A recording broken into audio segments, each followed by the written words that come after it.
Hello dear students, welcome to my channel Jiya tutorial. इस video में हम देखेंगे AMU 11th एंट्रेंस के PYQs। और इस पूरे वीडियो में हम केमिस्ट्री के अलग अलग साल से मैंने कुछ क्वेश्चंस उठाए हैं, तो उसी की बात करेंगे हम। इस वीडियो से रिगार्डिंग कोई भी कमेंट हो, कोई भी डाउट हो तो कमेंट करके ज़रूर बताइए। और फिज़िक्स, केमिस्ट्री या फिर मैथ्स, इन तीनों सब्जेक्ट में कोई भी सवाल हो, किसी भी क्लास से हो, तो let me know in the comment. बढ़ते हैं वीडियो की तरफ। तो आप देखोगे पहला क्वेश्चन जो कि 2008 से था, इसमें बताया गया है mass of one carbon atom of carbon is. तो एक कार्बन एटम का मास कितना होगा वो बताना है। तो इसके लिए हमें मालूम होना चाहिए मोल कॉन्सेप्ट। मोल कॉन्सेप्ट कुछ नहीं है, हमें मालूम था कि एक मोल जो होता है किसी भी एलिमेंट या मॉलिक्यूल के लिए, उसके अंदर उसी का एटॉमिक मास होता है। ठीक है, एटॉमिक मास। और उस पर्टिकुलर एक मोल के अंदर जो नंबर ऑफ़ पार्टिकल देखे जाएंगे वो हो जाएंगे 6.022 इंटू 10⁻23 एटम्स या फिर मॉलिक्यूल्स या फिर आइंस। ठीक है, यहाँ पे एटम की बात की जा रही है, तो हम क्या करेंगे, इन दोनों को उठाएंगे और बात करेंगे आगे। हमें मालूम है एक मोल में कार्बन का एटॉमिक मास होता है 12 ग्राम, और इसमें कितने एटम होंगे भाई, 6.022 इंटू 10⁻23 एटम्स होंगे। तो हमें मालूम करना है एक एटम में कितना मास होगा। मैं क्या करूँगा कि ये जो है 12 के पास ट्रांसपोज हो जाएगा, और कोई चीज़ मल्टीप्लिकेशन में से ट्रांसपोज होगी तो जाहिर सी बात है वो डिवाइड में आ जाएगी। और ये ग्राम में है, यहाँ पर सब चले गए तो यहाँ पे बचा कौन, एक।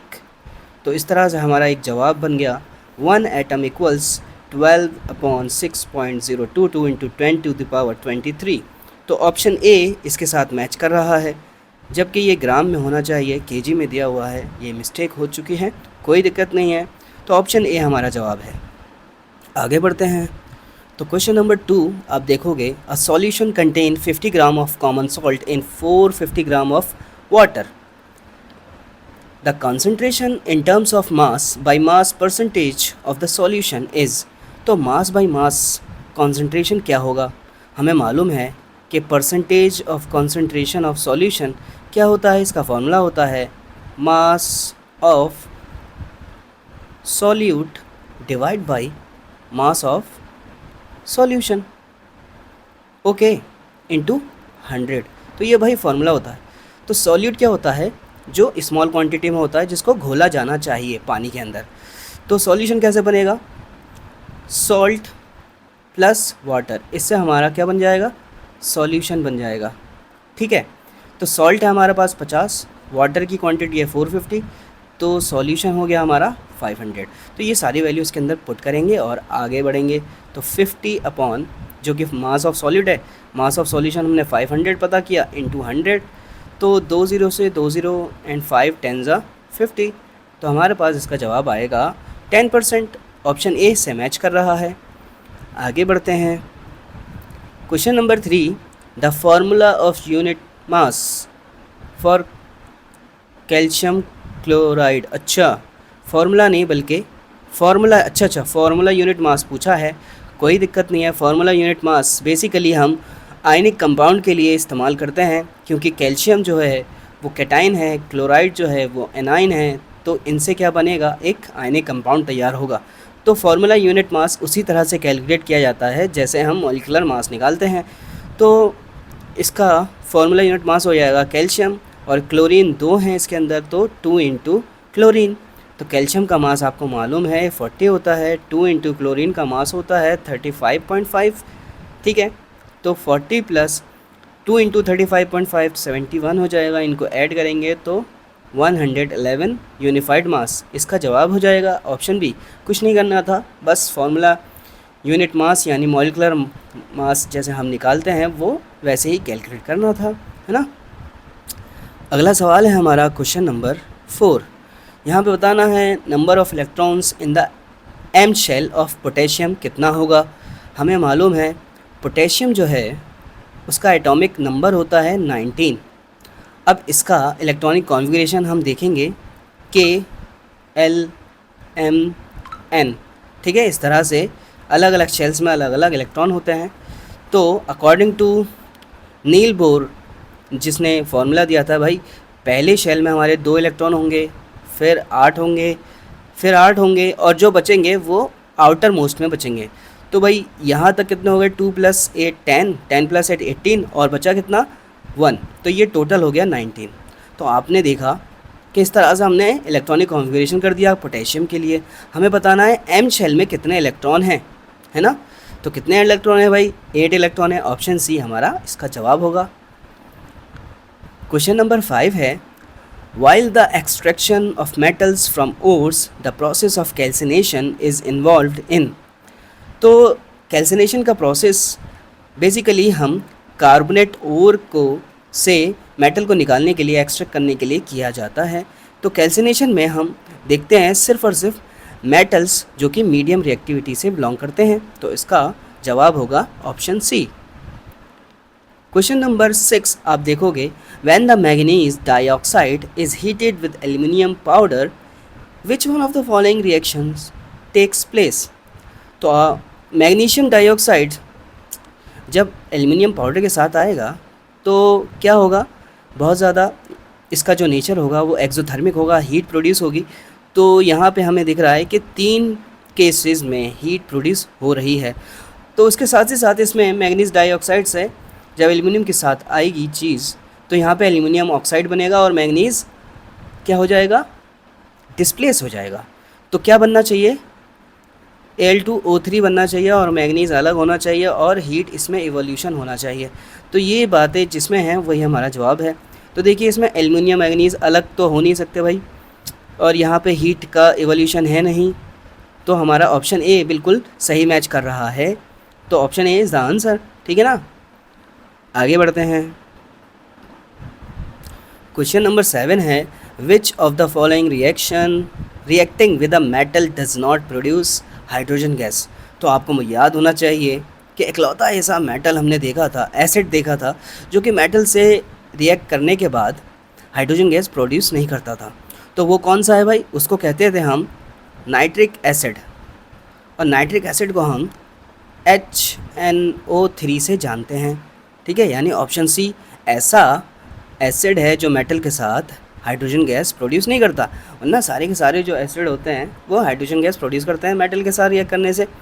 और आपको एडिशनली क्या याद रखना है कि 2 ऐसे मेटल हैं, यानी मैग्नीज और मैग्नीशियम, ये नाइट्रिक एसिड के साथ रिएक्शन कर लेते हैं, वो भी बहुत ज़्यादा डाइल्यूट फॉर्म में, ठीक है ना। और इससे क्या बनता है, हाइड्रोजन गैस इवोल्यूशन हो जाता है इसमें। इन दोनों, यही 2 इकलौते, मतलब इकलौते नहीं हैं, 2 लौते, जिनसे हाइड्रोजन गैस प्रोडक्शन हो जाता है डाइल्यूट नाइट्रिक एसिड के साथ रिएक्शन करके।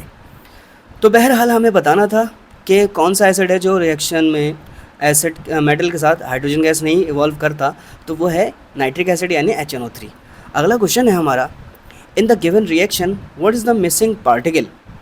तो इस तरह के रिएक्शन में ये क्या है ना, न्यूक्लियर केमिस्ट्री है, तो इसमें आपको याद होना चाहिए क्या देखना है, इसमें 2 बातें देखनी होती है। एक तो मास नंबर देखना होता है ऑफ रिएक्टेंट, वो बराबर होना चाहिए मास नंबर ऑफ प्रोडक्ट, और दूसरी चीज़ हमें देखनी होती है एटॉमिक नंबर, ठीक है। ये क्या है, मैं सम कर रहा हूँ, sum of atomic number of reactant बराबर होना चाहिए sum of atomic number in product side. तो आप देखोगे यहाँ पे देखिए न्यूट्रॉन पे 1 मास है, ये जो ऊपर होता है उसको मास कहते हैं, नीचे वाले को हम कहते हैं उसका चार्ज। तो मास न्यूट्रॉन पर है एंड यूरेनियम पे 235 है। अगर हम प्रोडक्ट साइड में आए तो देखिए बेरियम पे 141 इसका एटॉमिक मास है, क्रिप्टन पे है 92, और न्यूट्रॉन पे देखिए 3 × 1 तो ये 3 हो जाएगा। तो टोटल देख लेते हैं, इधर हो गया 236, और इधर की तरफ देखें तो 2 + 3 + 1 6 एंड 9 236 यहाँ पे भी हो गया हमारा, ठीक है ना। तो यहाँ पे तो भाई दोनों साइड में सेम है बात। अब देखते हैं एटॉमिक नंबर। तो देखिए न्यूट्रॉन पे एटॉमिक नंबर तो है ही नहीं, यूरेनियम पे 92 है, and reactant side product side में हम देखेंगे तो बेरियम पे 56 है एटॉमिक नंबर, क्रिप्टन पे 36 है, न्यूट्रॉन पे अगेन 0 हो जाएगा, तो इधर हो जाएगा 92 और इधर भी 6 6 12 एंड ये 92, ठीक है ना। तो भाई ये तो रिएक्शन हमारे सही हैं। अब मिसिंग पार्टिकल ऐसा होना चाहिए जिस पे ना ही चार्ज हो और ना ही उसका मास हो। ऐसा कौन सा पार्टिकल हो सकता है? इन ऑप्शन में अगर हम देखें तो ऐसा जो पार्टिकल होता है उसको हम गामा कहते हैं। तो gamma radiation electromagnetic radiation emission में काम आता है। इसके रिएक्शन में हिस्सा लेने से कोई नया एटम जो है प्रोड्यूस नहीं होता। तो इसका जवाब क्या होना चाहिए? गामा। तो गामा ही ऐसा पार्टिकल है जिस पे चार्ज नहीं होता, ना ही उसका कोई मास होता है। आगे बढ़ते हैं। Question number 9, in the reaction Fe with निकल ऑक्साइड, तो इसमें क्या बनने वाला है? तो इसमें अब बनने वाला है ऑप्शन सी, हाँ बनेगा इसके रिएक्शन से आयरन मोनोऑक्साइड, ठीक है। एंड क्वेश्चन नंबर 10 देखते हैं। रेडॉक्स रिएक्शन होता है कॉपर का सिल्वर नाइट्रेट के साथ, ठीक है। तो देखिए कॉपर क्या करेगा? ऑक्सीडाइज हो जाएगा, ठीक है।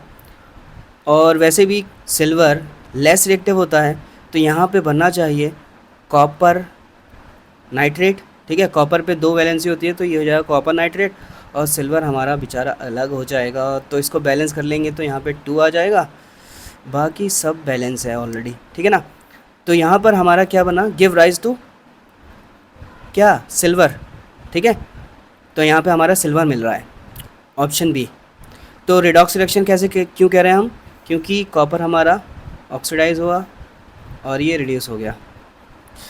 चलिए आगे बढ़ते हैं।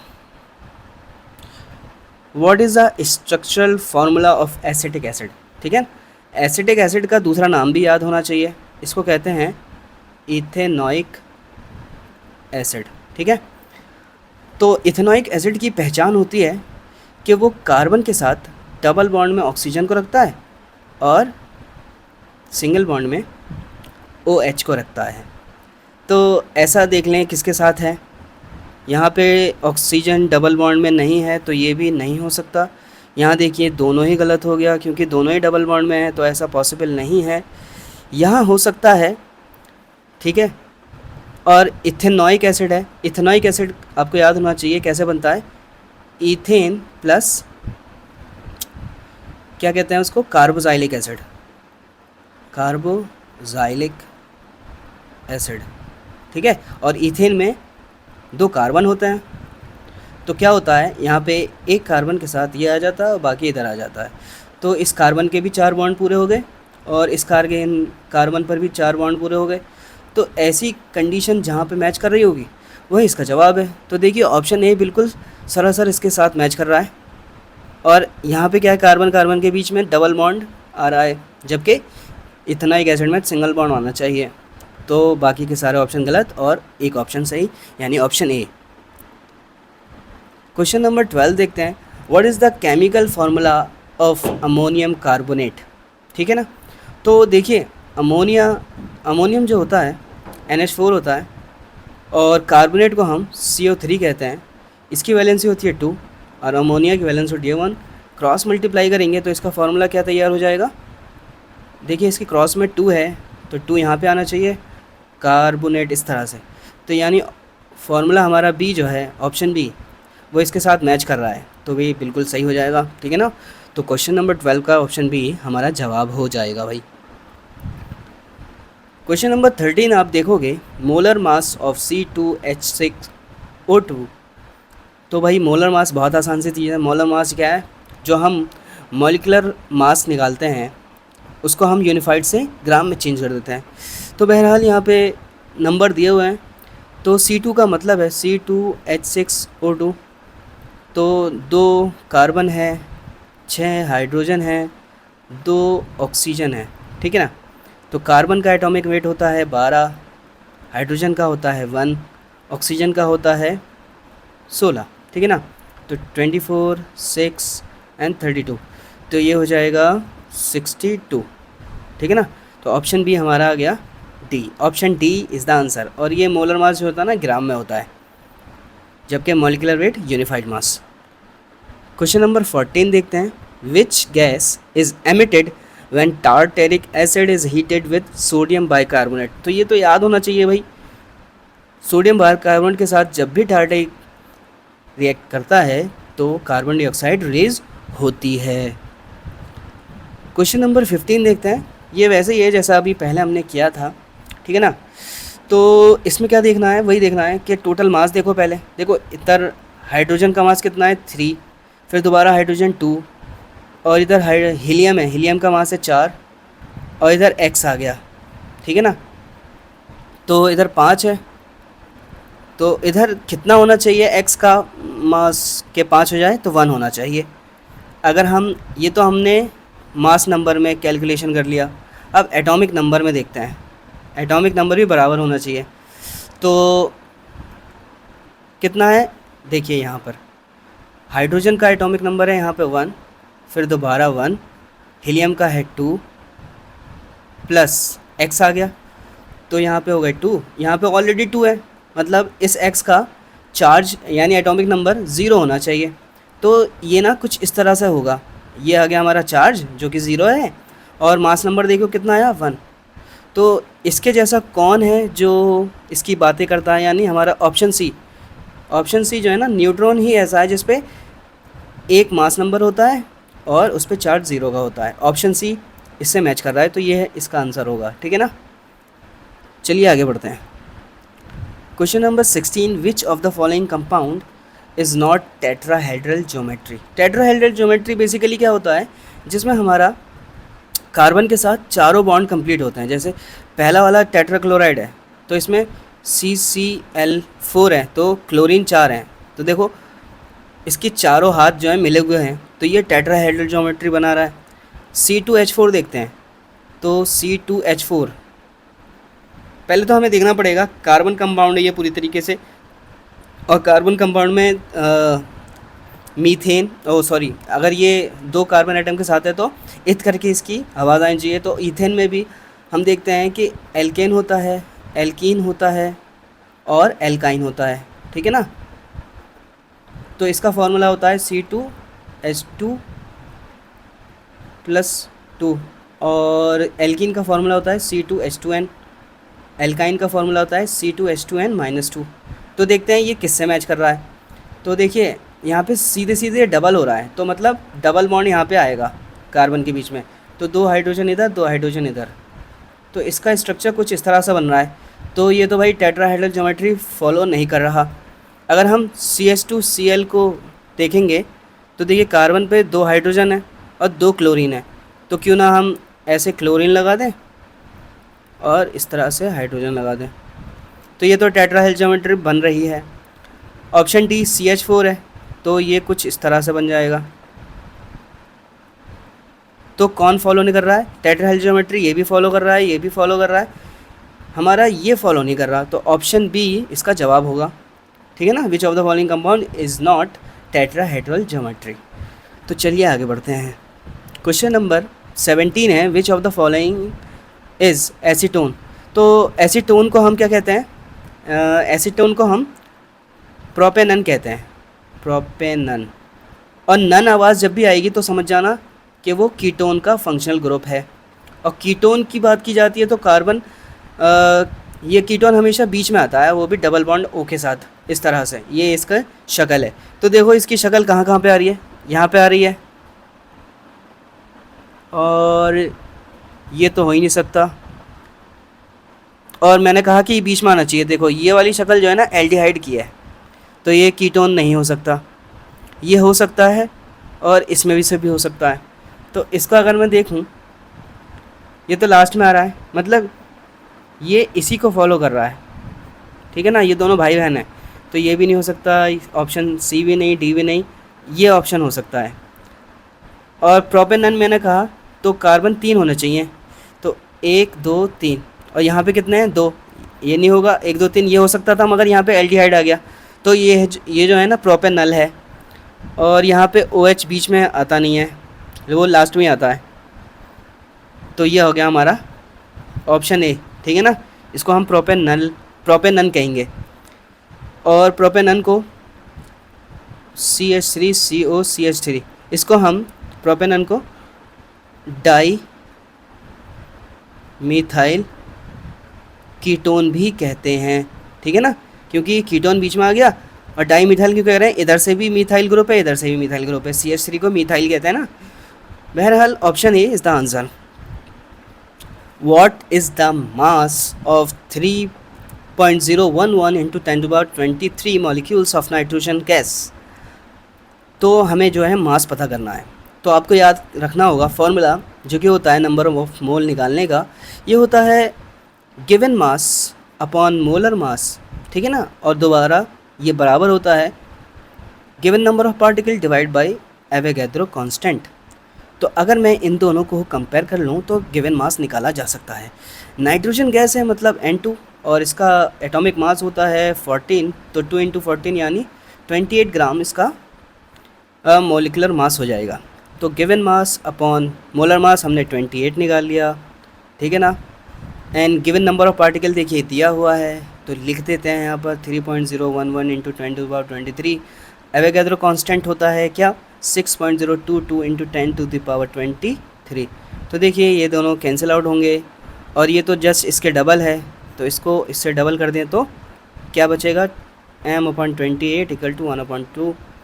और 28 को जब इधर लेके जाएंगे तो इससे रिड्यूस होके जवाब आएगा, तो ये आ जाएगा 20, मतलब गिवन मास आ गया 14 ग्राम। ऑप्शन बी इसका जवाब होगा भाई।